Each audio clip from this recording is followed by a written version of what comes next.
Good morning সকলকে। আজকে আমাদের ফাইনাল ডে 3। আমরা আজকে বাড়ি ফিরে যাব। আর এখন বাজে সকাল 6:30। আমাদের তাড়াহুড়ো করে আমরা রেডি হয়ে চলে এসেছি, একদম চেক আউট করে হোটেল থেকে। তো লাগেজ টাগেজ সব জায়গায় সেটেল করে দিয়ে, নিচেতে সেটেল করে দিয়ে আমরা উপরে চলে এসেছি। আমরা ব্রেকফাস্টটা এখন এখানেই করব। আর আমাদের চাটাও আজকে বোটেতেই দেবে সকালবেলা। তো আর আমরা যে যাব ফরেস্টের মধ্যে, এখন অলরেডি ফরেস্টের মধ্যে দিয়েই যাচ্ছি। আর সকাল 4:30টায় ওঠার কারণ হচ্ছে ভাটা আছে, সেই জন্য আমাদের দেখার সম্ভাবনা কিছু আছে। আদারওয়াইজ নাহলে দেখতে পাওয়া যায় না কিছু জোয়ার থাকলে। তো সেই জন্য এখন ফার্স্ট যাবো আমরা লোকনাথ বাবা আশ্রমের ওখান থেকে গাইড আমাদের লঞ্চে উঠবেন। ওখান থেকে আমরা গাইড আমাদেরকে বোঝাতে আর দেখাতে নিয়ে যাবে। কিছু ওয়াইল্ড লাইফ দেখানো প্রোগ্রাম শিডিউল কম বেশি নিশ্চয়ই আপনারা শুনেছেন, জানেন। আজকে আমাদের দুটো স্পট থাকছে, সুদর্ণখালি আর দোবাকি। আমরা এখন যেখানে আছি এখান থেকে সুদর্ণখালি যেতে 45 মিনিট 1 ঘন্টা লাগবে। সুদর্ণখালি থেকে দোবাকি যেতে 2.5 থেকে 3 ঘন্টা লাগবে। এবং তারপরে ওখান থেকে আমরা ফার্স্ট স্পটে নেমেছি। আর নেবেই দেখলাম যেখানে প্রচুর লাল কাঁকড়া রয়েছে।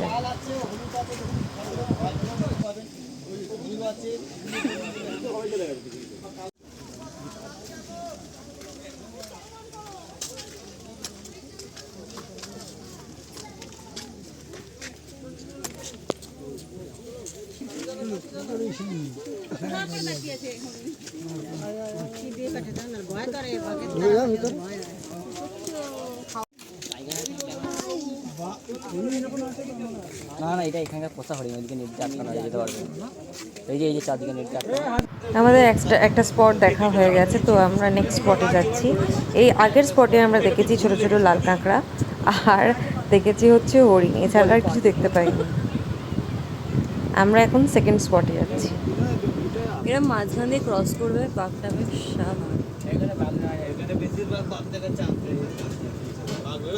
হ্যাঁ, এই খাড়িটা থেকে ক্রস করে না।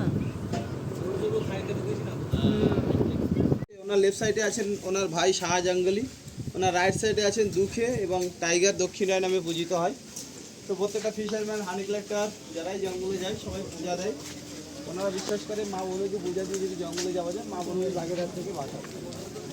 আর এখানে একটা লাল লাল ফুল ফুটে আছে পাতার ভিতরে, একটা গাছ, সেটার নাম হচ্ছে কাঁকড়া গাছ। জমিতে যে লাল কাঁকড়া আছে এর সাথে এই পাতার মানে ফুলের কালারটা গাছ আবার এটাই হচ্ছে কারণ যে ন্যাচারালি এটা প্লান্টেশন হয়ে যায়, যেমন গাছে জার্মিনেশন হয়ে যাচ্ছে, গাছ থেকে যখন ঝরে পড়ছে নরম মাটিতে আটকে যাচ্ছে, ওখান থেকে আবার নতুন গাছের চারা তৈরি হচ্ছে, গাছ হচ্ছে। এটা হচ্ছে সুন্দরী গাছ আছে, এখানে কৃপা গাছ আছে, মল্লি সুন্দরী গাছ। হ্যাঁ, এটা হচ্ছে সুন্দরী গাছ, এটা কৃপা গাছ। কোনটা সুন্দরী গাছ? এই তো এটা আছে সামনে, ওটাও আছে, এটাও আছে। হ্যাঁ, নিচে মঠ গড়ান গাছ আছে এবং কিছু গাছে দেখুন বট গাছের মতো ঝুড়ি এসছে, ওটা হচ্ছে গর্জন গাছ আছে সামনে। এই যে 31 তারিখ আমরা এখন ওয়াচ টাওয়ারের ওপরে উঠেছি, ওপর থেকে নিচের ভিউটা দেখাচ্ছে।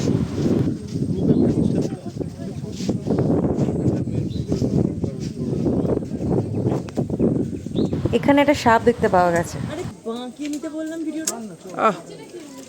বড় কথা বলিস।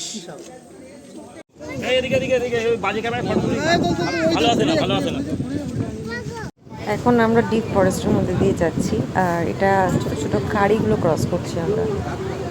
এর থেকেও ছোট খাড়ি হয়, বাট আমাদের লঞ্চটা এই খাড়িটা দিয়ে ঢুকবে, তো এই খাড়িটা দিয়ে ক্রস করছে।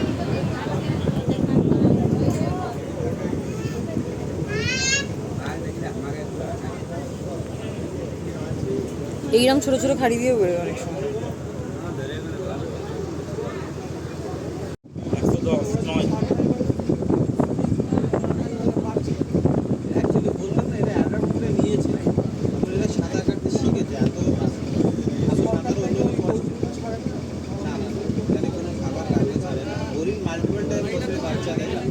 যার ফলে হরিণের সংখ্যা বৃদ্ধি পাচ্ছে, যেহেতু হরিণের নেচারের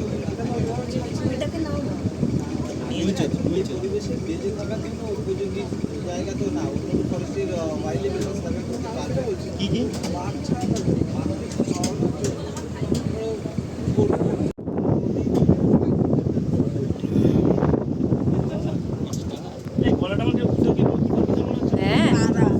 আমি ওখানে বসবো, একটু সরে যাবো না? কোথায় বসবো? এখানে বসা পুরো না মাছলা লাগছে। মাছ ধরা পাখি।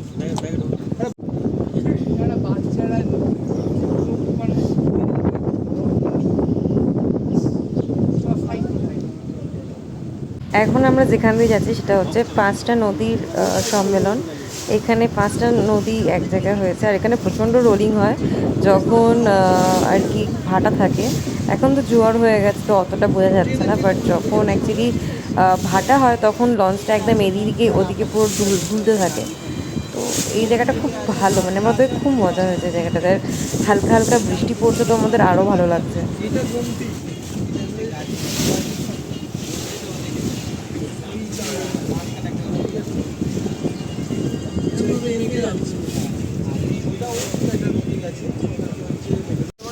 শান্তনুদা তাকাও।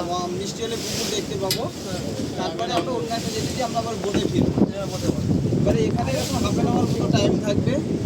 এখানে যে প্রবলেম আছে এখানে কিন্তু কোনো ওয়াশরুম নেই, যেখানে ওয়াশরুমে যাওয়ার থেকে বোটে যেতে চাইবে।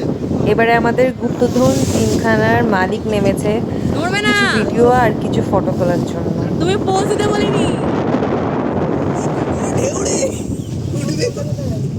আমার কাছে কেটে তো গেছে। অনেক কিছু দেখলাম আমরা বোটেতে। সেখান থেকে আমরা চলে এলাম সেকেন্ড স্পটে। এখানটাই আমাদের লাস্ট অ্যান্ড ফাইনাল স্পট।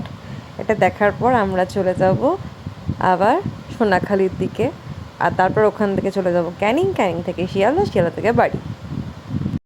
এখানে আমরা না হরিণ দেখেছিলাম, ওই একটা যে বাঁকটা আছে ওই গাছের তলায় হরিণ ছিল। তো আমরা স্পটটা ঘুরে আসার পর এখানে লাঞ্চ করতে বসে গেছি। আজকে আমাদের লাঞ্চে ছিল হচ্ছে ইলিশ বিরিয়ানি, চিকেন কষা, স্যালাড। এটা দিয়ে ইতি আজকে আমাদের এখানকার খাওয়া দাওয়া আর আমাদের যাত্রা। তারপর আমরা বসে একটু আড্ডা মারছিলাম, গল্প করছিলাম, কারণ একটু পরেই আমরা নেমে যাব।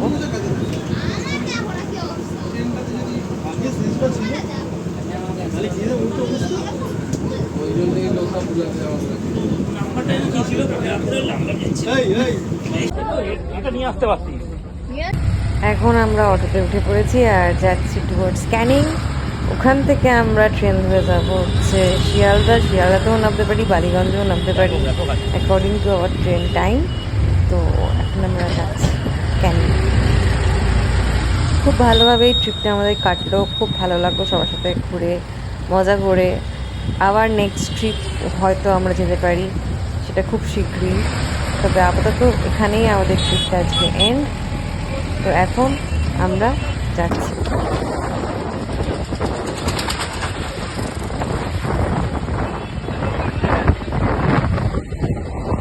শান্তনুদা পপকর্ন খেয়ে দেখাচ্ছে পপকর্ন কি করে খেতে। তাকাও।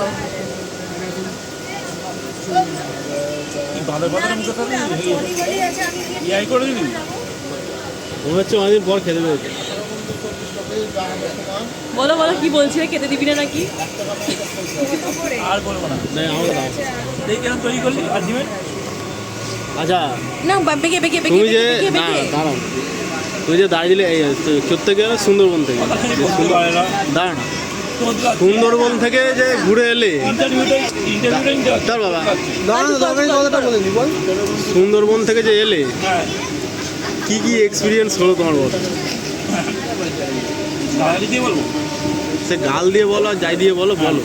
সরো না মাস্টার, তোমায় জিজ্ঞেস করছি, দাঁড়া পরে বলো বলো বলো বলো খেতে খেতেই বলো। কী হলো, কমে না নাকি? আরে বলো। বলবে তো, আমরা খেয়েই যাচ্ছি। এটাই খেয়ে এক্সপিরিয়েন্স হলো নাকি যে খেয়েই গেছে শুধু।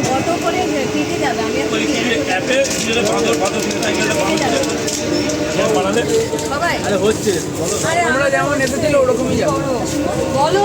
আমার বাড়ি হ্যাঁ ওকে বজবজে নামিয়ে দেবো। দুটো ব্যাগ, শুধু একটা কাঁধে একটা হাত। আরে বলো। কেন আমার চিন্তা কেন? অটোটা ধরে বাড়ি যাবে তাই তো? ঠিক আছে যাও, সবাই দাঁড়িয়ে যাবে। বজবজ নেই, আমি ঠিক বাড়ি